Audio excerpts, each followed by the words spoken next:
Hello ඉතින් ගොඩාක් කාලෙකින් vlog එකක් දාන්නේ.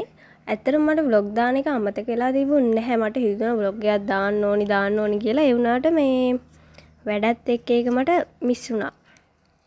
ඉතින් මං හිතන්නේ මාසෙකින් විතර තමයි vlog එකක් දාන්නේ. මේක ඉවර වෙනකම් බලන්න කියලා ඔයාලගෙන් ආදරෙන් ඉල්ලනවා. මේ තියෙන අපේ බෝඩිම අද මම දැන් කැම්පස් යන්න තමයි යන්නේ. දැන් වෙලාව 9:45ට වගේ ඇති. vlog එක ඉවර වෙනකල් බලන්න. මේ තියෙන මගේ බොයිෆ්‍රෙන්ඩ් මට මේ වොච් එක අරන් දුන්නේ. මං එයාට ඉතින් බැන්නට එයා හරිම හොඳ පිරිමිනා මේ. ඉතින් දැන් මං කැම්පස් එකට යන්න පොඩ්ඩක් පයින් ඇවිල්ලා ඊට පස්සේ බස් එකෙත් ඇවිල්ලා බස් එකෙන් බහලා ත්‍රිවිල් එකකට ගිහින් ආයෙ පයින්ුත් යන්න ඕනි. ඉතින් දැන් ওই ත්‍රිවිල් එකට නැංගා ඔය 40 වීල්. ඔය වගේ 4 දෙනෙක් නැංගම තමයි ත්‍රිවිල් එක යන්නේ. ඉතින් පරක් වෙලා තිබුණ නැති හින්දා මම ওই ත්‍රිවිල් එක තමයි ගියේ. ඊට පස්සේ ත්‍රිවිල් එකෙන් බැහැලා කැම්පස් එකට මම පයින් ගියා. ඔය ඇවිදගෙන යන වීඩියෝ එකක්. ඔතන ඉඳන් කැම්පස් එකට මීටර 100ක් වගේ දුර තියෙන්නේ. දැන් ඔන්න ඔය ටිකින් කැම්පස් එකට ඇවිත් ඉන්නේ.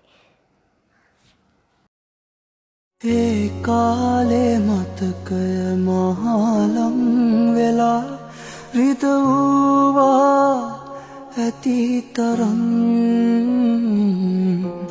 ඔබ නාවෙයිතු ඒ බව තැන තැනත් රිත වූවා මදිතෝ තවත් හෙමි හෙමින් මට ලම්බීලා. ඉතින් මේ තියෙන අපේ ලයිබ්‍රරි එක මම ආපු ගමන් කැම්පස් එකට ආපු ගමන් ආවේ ලයිබ්‍රරි එකට. අද අපේ සෙකන්ඩ් ඉයර් එකේ ෆස්ට් සෙමෙස්ටර් එකේ එක්සෑම් අන්තිම දවස. අද තියෙන්නේ සයිකොලොජි. ඒක අපේ කොමන් සබ්ජෙක්ට් එකක්. ඒක IT ෆැකල්ටි එකටම තියෙන සබ්ජෙක්ට් එකක්.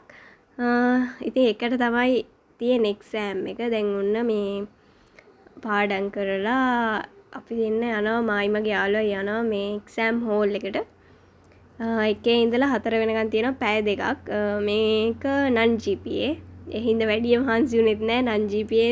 ඒ හින්දා කොහොම හරි එකට එක්සෑම් පටන් ගන්න 3ට එක්සෑම් ඉවර වුණා. ඊට පස්සේ අපේ දැන් සෙකන්ඩ් එකේ ෆස්ට් සෙම් එක ඉවරයි.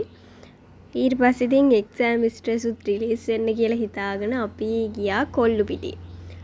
කොල්ලුපිටියේ ෂොප් එකක් තියෙනවා. බින් චුන් වගේ එකක් බින් මී වගේ එකක් තියෙන අපිට TikTok එකෙන් තමයි සජෙස් උනේ. ඊට පස්සේ අපි ඉතින් ඒකට ගියා මේ මිල්ක් ෂේක් එකක් බොන්න කියලා. මොකද බින් චුන් එකට ගියාට ඒක හරියන්නේ නැහැ. ඒකට දැන් 4-5 පාරක්ම ගියා. මට ඇත්තටම මේක එපා වෙලා හිටියේ. ඊට පස්සේ තමයි මේකට ගියේ. මේකත් මං හිතන්නේ චයිනා රෙස්ටෝරන්ට් එකක්. ඊට පස්සේ ඉතින් අපි ගිහිල්ලා ගත්ත අයිස්ක්‍රීමුයි මැංගෝ මිල්ක් ෂේක් එකකුයි. ඇත්තටම මේ බින් චුන් එකේ ඒවට වඩා නම් මේක රසයි. මේකේ ඇත්තටම රසයි. ඒක පාඩු නැහැ. බින් චුන් එකේ ගොඩක් වෙලාවට අයිස් කැට විතරයි හම්බ වෙන්නේ. ඒ හින්දා. ඊට පස්සේ ඉතින් ඒකත් කෑවා. ඒකත් කාලේ ඉවර වෙලා අපි දෙන්න ඉතින් ආය ආවා. ඇත්තටම මට උණ හැදිලා හිටියේ මේක කාලා තව ටිකක් උණ හැදෙනවා කියලා දැන තමයි ගත්තේ. ඊට පස්සේ කොහොම හරි ඉතින් ඒක කාලා යාළුවා ගියා යාළුවාගේ ගෙදර. එයා රාගම. ඊට පස්සේ මම ආය බස් එකක නැගලා බෝඩිමට ආවා. ඒක තමයි උනේ. ඉතින් ඒක vlog එකකට දාන්න තරම් දෙයක්වත් නෙවෙයි. ඒ වුණාට මේ ආයේ vlog series එක පටන් ගන්න ඕන හින්දා නිකන් start එකකට වගේ තමයි දැම්මේ. ඉතින් මේ මම බලාපොරොත්තු වෙනවා ඉස්සරහට දිගටම වගේ vlog දාන්න. අපිත් එක්කම ඉන්න ඉතින්. bye.